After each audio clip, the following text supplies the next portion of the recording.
네, 안준영 변호사 모셨습니다. 어서 오세요. 네, 안녕하세요. 오늘은 어떤 이야기 준비해 오셨습니까? 예, 지난달에 그 낙태 수술을 하는 유튜브 영상이 올라와서 좀 난리가 난 적이 있었잖아요. 예. 그 당시 저희 방송에서도 얘기했지만 설마 이게 진짜는 아니겠지 이렇게 바라는 마음도 있었는데요. 그렇죠. 결국 해당 영상은 사실이었던 것으로 밝혀져서 좀 충격을 주고 있는데요. 그러게요. 네, 경찰은 해당 유튜버와 수술을 담당한 의료진에 대해서 살인죄로 입건해서 지금 수사를 하고 있는데요.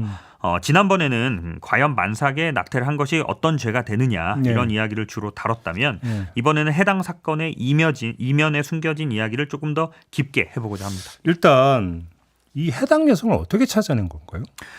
아직 경찰이 구체적으로 뭐 수사 과정까지 밝히고 있지는 않은데요. 예. 여러 가지 사정을 보면 그 만삭의 낙태 수술을 하는 병원이 몇 개 없기 때문에 병원을 좀 쉽게 먼저 특정을 했었던 것 같고요. 그런 식으로? 네, 그리고 이제 병원에 대해서 압수수색까지 진행이 됐더라고요. 그러니까 이제 해당 병원에서 그 날짜에 수술한 산모를 찾는 건 어렵지 않았을 것으로 보입니다. 그러니까 만삭 상태에서 그 수술을 해주는 것은 불법 아닙니까? 정확히 낙태 자체가 불법이라고 보기는 좀 어려운데 문제는 만삭의 태아는 혼자서 생존이 가능해요. 그러니까. 예, 그러니까 이제 살인죄가 적용이 되니까 당연히 불법이라고 볼 수 그래서 있죠. 그 만삭인 상태에서인데 수술을 해주는 병원을 알고 있었더라면 그걸 그냥 지켜만 보는 것도 좀 문제가 있었던 거 아닌가 싶어서. 그렇죠. 여태까지 언론에 이렇게 나오기 전에 진작에 이런 걸 좀 규제하고 수사를 했더라면 비슷한 사건이 안 생겼을 수 있죠. 예. 근데 아무튼 지금 살인 혐의로 입건을 했다는 거잖아요. 네, 근데 이제 담당 의사는 살인 혐의를 강하게 부인하고 있다고 합니다. 그 의사의 뭐 항변이라고 해야 될까요? 핑계라고 해야 될까요? 그 내용을 보면 이미 모체랑 분리될 때 사망한 상태였다 이렇게 좀 진술하고 있는데 여러 정황상 이게 과연 신빙성이 있는 건지는 좀 더 지켜봐야 될 것 같습니다. 근데 수술실에 CCTV도 설치 안 돼 있었다면서요? 네, 문제는 수술실에 CCTV도 없었고 혹시 그거 믿고 그렇게 주장하는 건가요? 뭐 그럴 수도 있을 것 같고요. 예. 이미 언론에 좀 일찍 나왔잖아요. 그러니까 관련자들 진술도 좀 맞췄을 가능성이 있고. 입을 맞췄다. 예, 그 진료 기록부에도 명확하게 태아가 이미 사망해서 출산되었다라고 적혀 있는 거 보면은 좀 대비할 시간도 있지 않았을까. 그래서 이 부분은 좀 관련자들을 좀 집중적으로 좀 취조해가지고 진실을 밝혀내야 될 것 같습니다. 그럼 살인 혐의가 그대로 인정이 되는 판결이 나올 가능성이 있을까요? 어떻게 보세요? 네, 아무래도 그 수술이라는 건 혼자 하기 어렵잖아요. 그래서 담당 의사뿐만 아니라 간호사나 여러 그 의료진들이 함께 수술을 했을 것으로 보이기 때문에 관련자들 중에 누군가가 이제 실제 사실을 얘기하거나 진실을 얘기하는 순간 살인죄로 기소될 가능성도 충분히 있습니다. 예. 그래요? 네. 일단 또 이제 수사 과정으로 돌아가면 이게 구글의 협조가 좀 원활했다라면 이런 얘기도 좀 있더라고요. 그럼 아무래도 조금 더 수사가 빨랐을 것 같은데요. 이제 경찰의 수사 과정을 보면 경찰이 이제 유튜브 본사에 대한 압수수색 영장을 발부받긴 했는데 그거를 미국에서 집행하는 건 사실상 말이 안 되잖아요. 그렇죠. 그래서 이제 협조 공문 요청으로 구글 본사에 연락을 했는데 구글에서는 정식적으로 국제사법 공조를 받아라라고 해서 좀 형식적으로 거절했다고 하고요. 근데 이제 만약에 이 사법 공조를 받게 되면 저도 이제 이런 유튜브 관련 사건들을 많이 하다 보면 최소 6개월에서 1년씩 걸려요.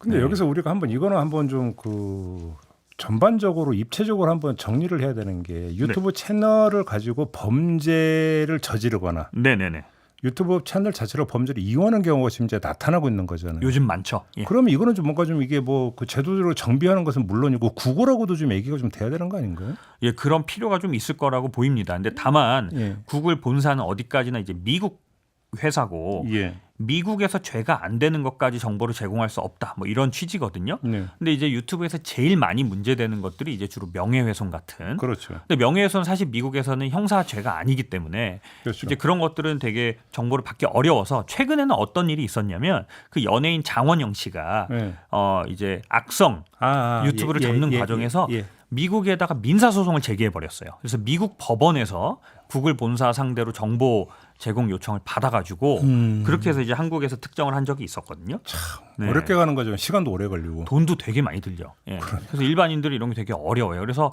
사실은 이게 좀 한국 정부나 수사기관이 이제 구글 본사랑 좀 협의나 이런 합의 같은 걸 해서 좀 신속하게 제공을 받을 수 있는 그런 방법을 좀 생각해 볼 필요도 있습니다.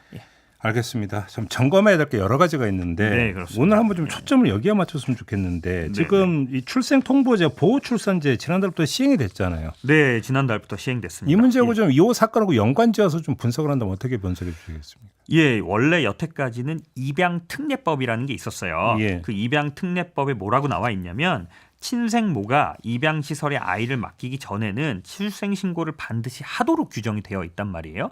근데 이렇게 좀 그 만상 낙태 사건과 같이 아이를 양육할 의지가 없는 산모들은 안 오죠. 신고를 그렇죠. 안 오죠. 출생 신고를 해야 되니까 아이를 뭐 만삭에 낙태를 한다거나 유기를 한다거나 이런 사건들이 매년 발생을 하고 있어요. 그러니까요. 통계를 봐도 베이비 박스에 버려지는 아이들이 1년에 한 80명에서 100명 정도 되거든요. 그렇기 때문에 이제 도입이 된 게 출생 통보제라는 게 도입이 됐어요. 그래서 이제 병원에서 하는 거죠. 예, 병원에서 자동으로 이제 출생 신고를 하도록. 근데 이렇게 수술까지 해주는 병원이 있으면 하겠냐고요. 그렇죠. 그런 문제도 있고 또 사실 진짜 문제는 병원에 안 가게 되는 문제가 발생을 할 수 있습니다. 아, 그렇죠. 그렇죠. 네, 병원에서 출산을 하면 병원에서 출생 신고를 해버리기 때문에 그렇죠. 예, 오히려 뭐 병원이 아닌 곳에서 아이를 낳게 되면 산모뿐만 아니라 태아한테도 굉장히 좀 생명 위협이 되잖아요. 예. 그래서 이제 이거를 좀 보완하기 위한 제도로 보호 출산제가 도입이 됐는데요. 보호 출산제는 뭐냐면 산모가 익명으로 아이를 출산하고 또 익명으로 정보를 보관을 해서 출생 기록부나 뭐 산모 본인의 이런 개인 정보에 출산한 기록이 남지 않게끔 하는 거예요. 그래서 그게 도입이 됐는데 보호 출산제도 또 비판하는 시각이 있습니다. 왜요? 왜냐하면 이제 나중에 아이가 커서 성인이 되었을 때 본인의 이제 친모나 친부를 찾고 싶을 때 이 친모의 동의가 없으면 자신의 이제 생모를 찾을 수 없게 된다라는 부작용이 또 있을 수 있거든요. 근데 애당초 네. 그럴 의지가 없으니까 신고를 안 하는 거 아닙니까?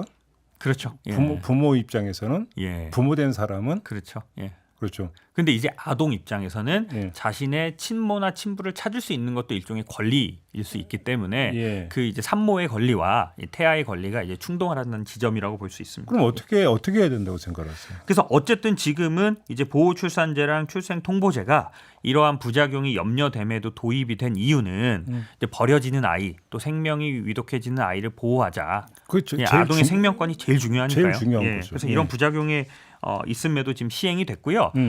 지금 보면 벌써 한 달 만에 예. 최소 5명에서 10명 사이에 그 산모들이 이 보호출산제를 이용을 하고 있다. 아, 그래요? 예, 그렇게 예, 통계가 나와 있습니다. 그래요. 네. 그럼 일단은 좀 시행에 들어갔으니까 좀 해보고, 네.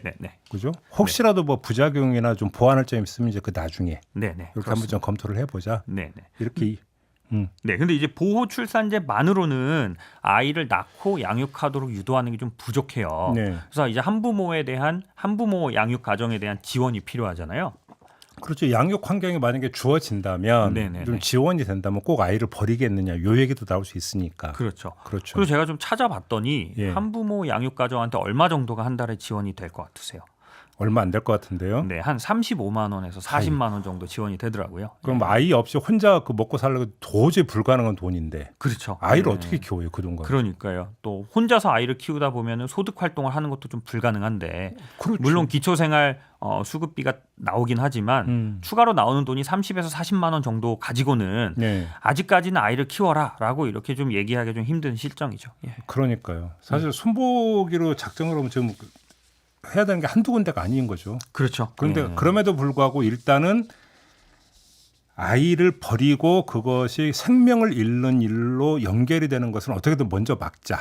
네. 이게 이제 보호출산제 취지 이렇게 이해하면 좀 되는 거 네, 아니겠습니까? 그렇습니다. 예.